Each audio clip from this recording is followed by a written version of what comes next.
नमस्कार। मैं VK बहुगुणा आज उत्तराखंड रक्षा मोर्चा की जन संवाद की तीसरी कड़ी में आपका हार्दिक स्वागत करता हूं। मैं आप सबसे अनुरोध करता हूं कि आप इस चैनल को लाइक करें, सब्सक्राइब करें और ज़्यादा से ज़्यादा शेयर करें, क्योंकि हमारा उद्देश्य जन जागृति कर उत्तराखंड की जनता को ये याद दिलाना है कि हमारे मुद्दे क्या हैं, जो कि हमारे राजनीतिक दल इनको साइडलाइन करके चल रहे हैं। मैंने 2 एपिसोड में यहाँ के कुछ ज्वलंत मुद्दे उठाए थे। मैं आशा करता हूँ कि आप इनको ज़्यादा से ज़्यादा सर्कुलेट करेंगे और जन समर्थन हमको प्राप्त होगा, ताकि हम सरकारों के ऊपर जो है प्रेशर बनाएं और उत्तराखंड रक्षा मोर्चा को एक सशक्त राजनीतिक दल, क्षेत्रीय राजनीतिक दल के रूप में स्थापित कर सकें। हमने भू कानून और पहाड़ों में जो डेमोग्राफी चेंजेस जो आ रहे हैं उसके विषय में, और जो ड्रग का जो यहाँ पे साम्राज्य हो गया है उसके विषय में मैंने आपको अपने 2 एपिसोड में अवगत कराया है। आज के एपिसोड में हम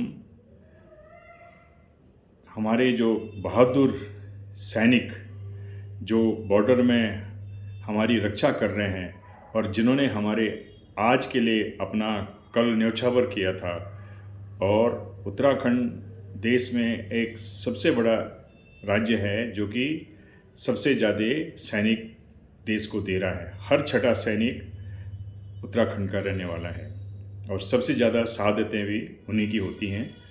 और हमारे यहाँ उत्तराखंड के जो सैनिक हैं और अर्धसैनिक बलों से जो रिटायर्ड लोग हैं, उनकी लिए सरकार ने क्या किया है उसका भी हम आज यहाँ पे जो है विस्तार से ये चर्चा करेंगे कि होना क्या चाहिए। हमारे जो सैनिक हैं उत्तराखंड के, वो 18 से 19 साल की उम्र में भर्ती होते हैं और 35-36 साल में वो रिटायर हो जाते हैं, जबकि राज्य सरकारों में 35 साल तक और 36 साल तक जो है आप नौकरी में आ सकते हो, आप अप्लाई कर सकते हो और आप 60 साल तक रहते हो।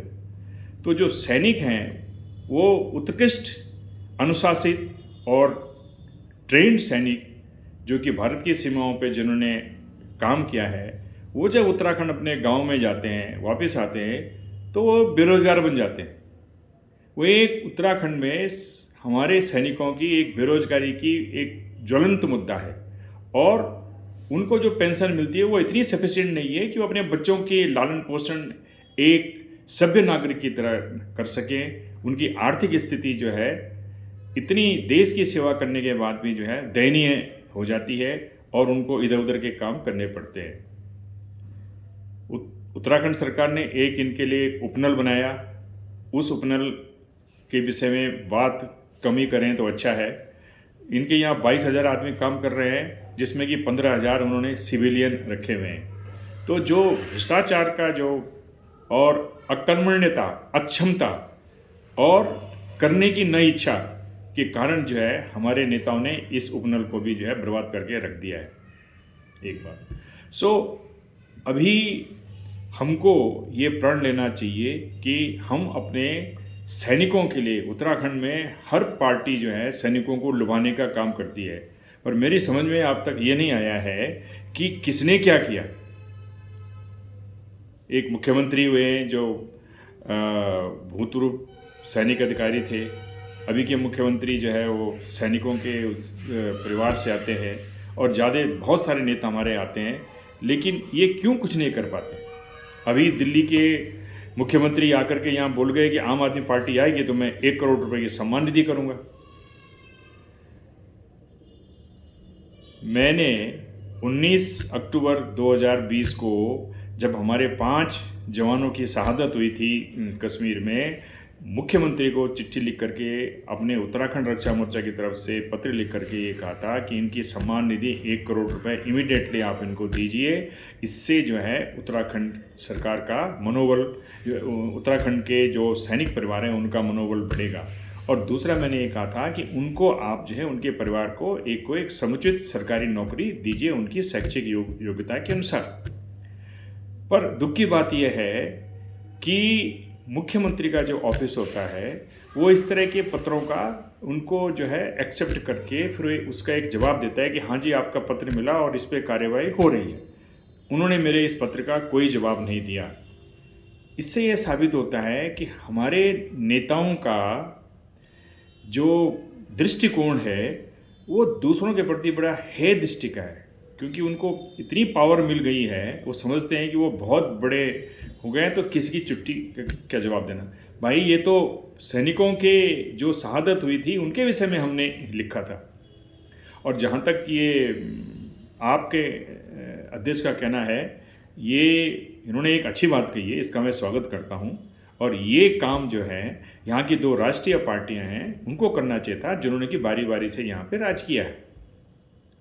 और मैं अपनी पार्टी के विषय में आपको ये बताऊं, 2017 में के चुनाव में हमने घोषणा पत्र में ये कहा था कि पुलिस डिपार्टमेंट और वन विभाग और अन्य विभाग जहाँ पर कि यूनिफॉर्म सर्विस के लोगों की ज़रूरत पड़ती है, वहाँ पर इनके लिए आरक्षित पदों का आरक्षित किया जाएगा।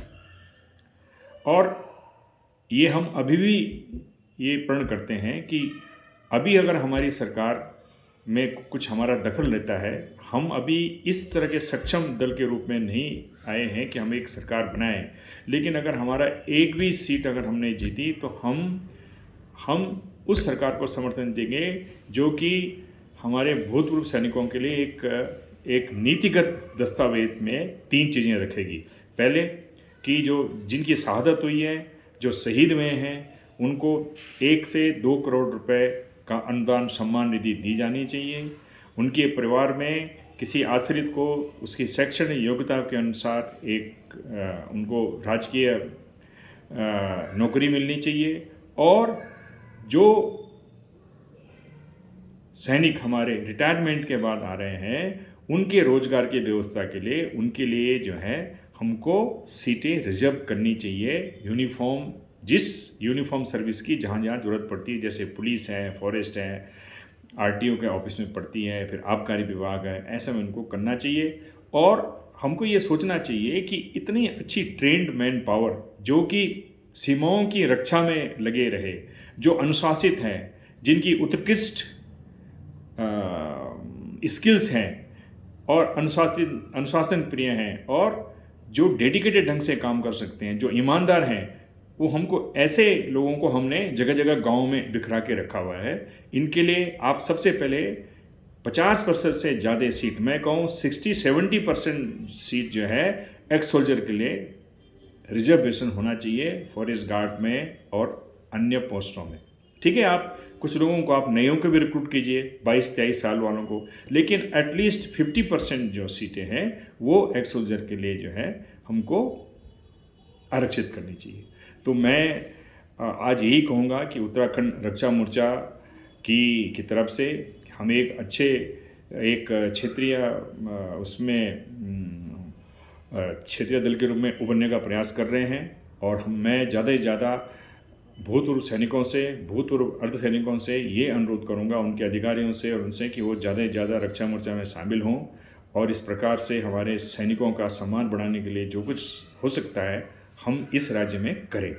दूसरा जो मैं ये कहना चाहता हूँ कि जो आंदोलनकारी है वो क्या सोच रहे होंगे, जो ऊपर चले गए हैं, इंद्रमणि बडोनी जी और इतने लोगों ने जो ये उत्तराखंड का जो मोर्चा संभाला था उत्तराखंड क्रिएट करने का, आज उत्तराखंड जो है उनकी आकांक्षाओं पर नहीं आ रहा है।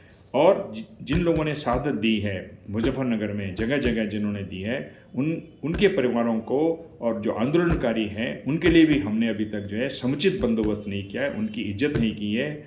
और उन परिवारों को एक स्पेशल पैकेज दे करके सरकार को करना चाहिए। मैं तो लोगों से ये आवेदन करूंगा, उत्तराखंड की जनता से, कि आप अभी उन पार्टी को वोट दीजिए जो अपने मैनिफेस्टो में आंदोलनकारियों के आश्रितों को, पूर्व सैनिकों को, पूर्व अर्धसैनिकों को के लिए जो पॉइंट अभी मैं आपको बता रहा हूँ, इन पॉइंट के ऊपर जो पार्टी अपने मैनिफेस्टो में इसको लाएगी उसका समर्थन जो है उत्तराखंड रक्षा मोर्चा करेगा। और उत्तराखंड की जनता को भी ये शर्त लगानी चाहिए, नहीं तो आप एक अच्छे जो अच्छे एक दल के रूप में हमको उभरने का मौका दीजिए और हम एक ईमानदार और सुसंस्कृत और नैतिकता से परिपूर्ण दल आपके सामने स्थापित करेंगे। धीरे धीरे ये काम होगा। और तो आज के लिए इतना ही। नमस्कार।